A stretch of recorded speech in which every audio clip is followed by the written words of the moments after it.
ঢাকাই সিনেমার দুই আলোচিত অভিনেত্রী পরিমণি ও শবনম বুবলির মধ্যে বেশ কিছুদিন ধরে ভার্চুয়াল লড়াই চলছিল। পরিমণির অভিযোগ ছিল তার সন্তানের জন্য তৈরি ভিডিও নকল করেছেন বুবলি। অন্যদিকে বুবলি এই অভিযোগ সরাসরি অস্বীকার করেন।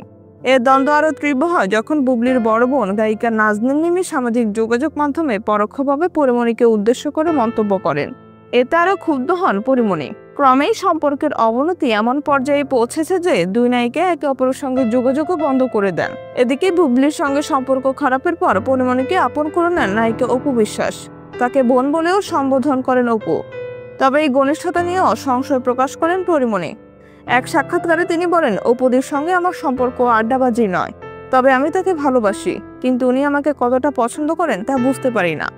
সম্প্রতি এই সন্দেহ যেন আরও দৃঢ় হলো পরিমণির এক ফেসবুক স্ট্যাটাসে, যেখানে তিনি কারো নাম নিয়ে ব্যঙ্গাত্মক মন্তব্য করেন, যা অনেকেই অপু বিশ্বাসের দিকে ইঙ্গিতপূর্ণ বলে মনে করেছেন।